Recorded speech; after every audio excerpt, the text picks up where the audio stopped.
ಅತಿ ಸೂಕ್ಷ್ಮ ಪ್ರದೇಶವೆಂದೇ ಕಸ್ತೂರಿ ರಂಗನ್ ವರದಿಯ 7ನೇ ಅಧಿಸೂಚನೆಗೆ ವ್ಯಾಪಕ ಆಕ್ಷೇಪಣೆ ಸಲ್ಲಿಸಿರುವ ಹಿನ್ನೆಲೆಯಲ್ಲಿ ಕಸ್ತೂರಿ ರಂಗನ್ ವರದಿ ವಿರೋಧಿಸಿ ಬೃಹತ್ ರ್ಯಾಲಿಯೊಂದಿಗೆ ಘಟ್ಟದ ಮೇಲಿನ ಸಿರ್ಸಿ, ಸಿದ್ದಾಪುರ, ಯಲ್ಲಾಪುರ, ಜೊಯ್ಡಾ ತಾಲೂಕಿನವರಿಂದ ಸೆಪ್ಟೆಂಬರ್ 5ಕ್ಕೆ ಸಿರ್ಸಿಯಲ್ಲಿ ಆಕ್ಷೇಪಣಾ ಪತ್ರ ಸಲ್ಲಿಸಲು ನಿರ್ಧರಿಸಲಾಗಿದೆ ಎಂದು ಅರಣ್ಯ ಭೂಮಿ ಹಕ್ಕು ಹೋರಾಟಗಾರ ವೇದಿಕೆಯ ಅಧ್ಯಕ್ಷ ರವೀಂದ್ರ ನಾಯ್ಕ್ ತಿಳಿಸಿದ್ದಾರೆ.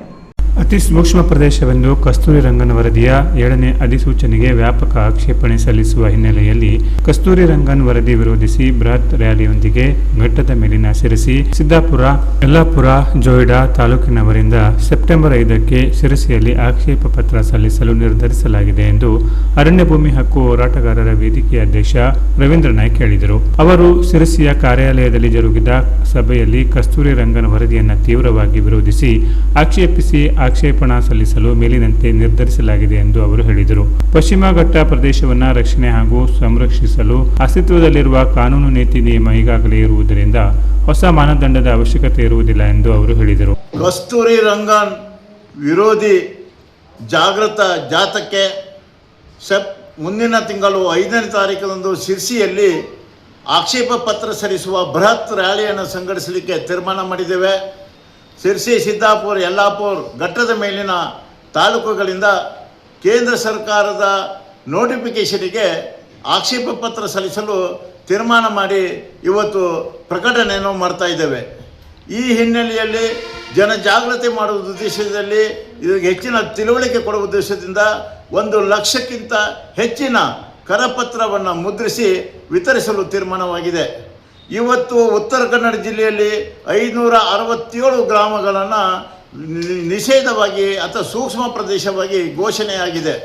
ಈ ಘೋಷಣೆಯಲ್ಲಿ ಅತಿ ಹೆಚ್ಚು ಜಿಲ್ಲೆಯಲ್ಲಿ ಈ ಅತಿ ಸೂಕ್ಷ್ಮವಾದ ಹಳ್ಳಿಗಳನ್ನು ಸಿರ್ಸಿ ತಾಲೂಕದಲ್ಲಿ ಪಟ್ಟಿಯಲ್ಲಿ ಕಂಡುಬರ್ತಾ ಇದೆ.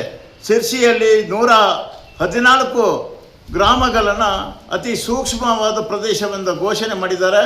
ನೆರೆಯ ಸಿದ್ದಾಪುರದಲ್ಲಿ 100 ಗ್ರಾಮಗಳನ್ನು ಅತಿ ಸೂಕ್ಷ್ಮ ಪ್ರದೇಶವಾಗಿದ್ದರೆ, ಅದೇ ರೀತಿ ಯಲ್ಲಾಪುರದಲ್ಲಿ 84, ಸಿರ್ಸಿ ತಾಲೂಕಿನಲ್ಲಿ 114 ಗ್ರಾಮಗಳನ್ನು ಸೂಕ್ಷ್ಮ ಪ್ರದೇಶವೆಂತಲೂ, ಪಕ್ಕದ ಸಿದ್ದಾಪುರದಲ್ಲಿ 100 ಗ್ರಾಮಗಳನ್ನು, ಅದೇ ರೀತಿ ಜೊಯ್ಡಾದಲ್ಲಿ 88, ಯಲ್ಲಾಪುರದಲ್ಲಿ 84 ಗ್ರಾಮಗಳನ್ನು ಘಟ್ಟದ ಮೇಲಿನ ತಾಲೂಕುಗಳನ್ನು ಸೂಕ್ಷ್ಮ ಪ್ರದೇಶವೆಂದು ಘೋಷಣೆಯಾಗಿದೆ.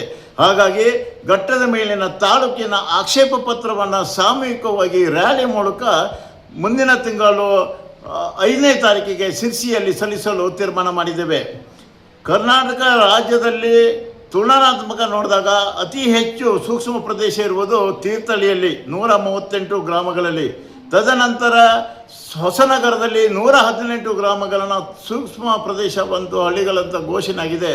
3ನೇ ಸ್ಥಾನದಲ್ಲಿ ಕರ್ನಾಟಕದಲ್ಲಿ ಅತಿ ಹೆಚ್ಚು ಸೂಕ್ಷ್ಮ ಪ್ರದೇಶ ಒಂದು ಘೋಷಣೆ ಆಗಿರುವಂಥ ತಾಲೂಕು ಮಟ್ಟದ ಪರಿಶೀಲನೆ ಮಾಡಿದಾಗ 3ನೇ ಸ್ಥಾನದಲ್ಲಿ ಸಿರ್ಸಿ ಮತ್ತು ಸಾಗರ್ ತಾಲೂಕಿನಲ್ಲಿ ತಲಾ 114 ಹಳ್ಳಿಗಳು ಸೂಕ್ಷ್ಮ ಪ್ರದೇಶವಂತ ಆಗಿದೆ. ಹಾಗಾಗಿ ಇದು ಜನಸಾಮಾನ್ಯರಿಗೆ ವಿರೋಧವಾಗಿರುವಂಥದ್ದು ಮತ್ತು ಜನರಿಗೆ ಮಾರಕವಾಗಿರುವಂಥ ಕಸ್ತೂರಿ ರಂಗನನ್ನು ವಿರೋಧ ಮಾಡಲಿಕ್ಕೆ ಬೃಹತ್ ರ್ಯಾಲಿಯನ್ನು ಜಿಲ್ಲೆಯಲ್ಲಿ ಆಕ್ಷೇಪ ಪತ್ರವನ್ನು ಸಲ್ಲಿಸಲಿಕ್ಕೆ ಪ್ರಾರಂಭವನ್ನು ಮಾಡ್ತಾ ಇದ್ದೇವೆ. ಇಡೀ ಜಿಲ್ಲೆಯಾದಂಥ 1 ಲಕ್ಷಕ್ಕಿಂತ ಹೆಚ್ಚಿನ ಜನಸಂಖ್ಯೆ ಆಕ್ಷೇಪ ಪತ್ರವನ್ನು ಸಲ್ಲಿಸಲಿಕ್ಕೆ ಹೋರಾಟಗಾರರು ಇವತ್ತು ತೀರ್ಮಾನ ಮಾಡಿದೆ ಅಂತ ಹೇಳಿ ಸಭೆಯಲ್ಲಿ ಜಿಲ್ಲಾ ಸಂಚಾಲಕರಾದ ಇಬ್ರಾಹಿಂ ಗೌಡಳ್ಳಿ, ನೆಹರು ನಾಯ್ಕ್ ಬೀಳೂರು, ನಾಗರಾಜ ದೇವಸ್ಥಳಿ, ರಾಜು ನರೇಬೈಲ, ಚಂದ್ರು ಶಾನ್ಬಾಗ್, ಚಂದ್ರು ನಾಯ್ಕ್, ಕಿರಣ್ ಮರಾಠಿ, ದೇವನಹಳ್ಳಿ, ರಫೀಕ್ ಗೌಡಳ್ಳಿ, ಪರಮೇಶ್ವರ ವಾನಹಳ್ಳಿ, ಜಯಶ್ರೀ ಪಟಗಾರ್, ಕಲ್ಪನಾ ನರೇಬೈಲ್, ಅಬ್ದುಲ್ ಮುನಾಬ್ ಪಂಪಾವತಿ, ಯಶವಂತ ಬಂಡಲ್, ಸುರೇಶ್ ಗೌಡ ಗುಡ್ನಾಪುರ್, ಲಕ್ಷ್ಮಣ್ ಕೆ ಗೌಡ ಗುಡ್ನಾಪುರ್, ಗೋಪಾಲ್ ಜಿ ನಾಯ್ಕ್ ಫಕೀರಪ್ಪ, ಹುಲಿಯಾಗೌಡ ಪ್ರಶಾಂತ್ ನಾಯ್ಕ್, ಗಣಪತಿ ಮೊಗಳಿ ಮುಂತಾದವರು ಉಪಸ್ಥಿತರಿದ್ದರು. 1 ಲಕ್ಷ ಕರಪತ್ರ ಕಸ್ತೂರಿ ರಂಗನ್ ವಿರೋಧಿ ವರದಿ ಜಾರಿ ವಿರೋಧದ ಕುರಿತು ಹಾಗೂ ಆಕ್ಷೇಪಣೆಗೆ ಕಾರಣಗಳ ಮಾಹಿತಿಯೊಂದಿಗೆ 1 ಲಕ್ಷ ಕರಪತ್ರವನ್ನು ಮುದ್ರಿಸಲು ನಿರ್ಧರಿಸಲಾಗಿದೆ ಎಂದು ಅಧ್ಯಕ್ಷ ರವೀಂದ್ರ ನಾಯ್ಕ್ ಹೇಳಿದರು. ಶಿರಸಿ ಸಾಗರ 3ನೇ ಸ್ಥಾನ. ಕಸ್ತೂರಿ ರಂಗನ್ ವರದಿ 7ನೇ ಅಧಿಸೂಚನೆಯಲ್ಲಿ ಕರ್ನಾಟಕದ 10 ಜಿಲ್ಲೆಯಲ್ಲಿನ 32 ತಾಲೂಕಿನಲ್ಲಿ 1502 ಹಳ್ಳಿಗಳನ್ನು ಸೂಕ್ಷ್ಮ ಪ್ರದೇಶವೆಂದು ಉಲ್ಲೇಖಿಸಲ್ಪಟ್ಟಿದೆ. ಅತಿ ಹೆಚ್ಚು 138 ಹಳ್ಳಿಗಳು ತೀರ್ಥಹಳ್ಳಿಯಲ್ಲಿ, ತಾಲೂಕಿನಲ್ಲಿ 2ನೇ ಸ್ಥಾನ ಹೊಸನಗರ ತಾಲೂಕಿನಲ್ಲಿ 118 ಹಳ್ಳಿಗಳಿದ್ದರೆ ಶಿರಸಿ ಮತ್ತು ಸಾಗರ ತಾಲೂಕಿನಲ್ಲಿ ತಲಾ 114 ಅತಿ ಸೂಕ್ಷ್ಮ ಹಳ್ಳಿಗಳೆಂದು ಗುರುತಿಸಿ ರಾಜ್ಯದಲ್ಲಿ ಅತಿ ಹೆಚ್ಚು ತಾಲೂಕಿನಲ್ಲಿ ಸೂಕ್ಷ್ಮ ಪ್ರದೇಶದ ಪಟ್ಟಿಯಲ್ಲಿ ಶಿರಸಿ ಮತ್ತು ಸಾಗರ 3ನೇ ಸ್ಥಾನದಲ್ಲಿದೆ ಎಂದು ಅಧ್ಯಕ್ಷ ರವೀಂದ್ರ ನಾಯ್ಕ್ ಹೇಳಿದರು. Canara plus news, Sirsi.